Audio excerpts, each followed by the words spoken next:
హే నెహన్యా, నీకు voter card వచ్చిందా? రెడీగా పెట్టుకో. ఎందుకు? ఎందుకంటావేంటి నెహన్యా? ఓటుకి నోటు అంటే నాకు అర్థం కాలేదు. కావడానికి ఏముంది నెహన్యా, మన ఓటర్ కార్డ్ చూపిస్తే డబ్బులు ఇస్తారు. అవునా? ఏం పార్టీ? ఏదో ఒక పార్టీ. మనకు కావాల్సింది డబ్బులు.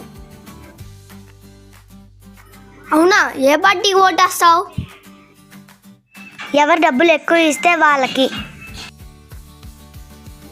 అదేంటి, ఎవరు డబ్బులు ఎక్కువ ఇస్తే వాళ్ళకి ఓటేస్తావా? తప్పు కదా. అవును, తప్పే. తప్పేంటి? ఎవరి స్వార్థం వాళ్ళు చూసుకుంటున్న రాజకీయం ఇది. అలాంటప్పుడు ఎవరు గెలిస్తే ఏంటి, ఎవరు ఓడిపోతే మనకేంటి? బాగా చెప్పావు. కానీ ఏ పార్టీ అయితే గెలుస్తుందో వాళ్ళ మీద మన పేద మధ్యతరగతి కుటుంబాల భవిష్యత్తు ఆధారపడి ఉంటుంది. మన వేలతో మన కడ్డీని మనమే పొడుచుకోం కదా.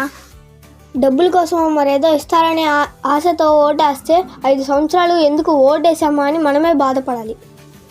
కరెక్ట్గా చెప్పావు. మన ఓటు మన హక్కు. ప్రజలకు న్యాయం చేసే పార్టీకే ఓటేద్దాం. మంచి నాయకుడిని ఎంచుకుందాం.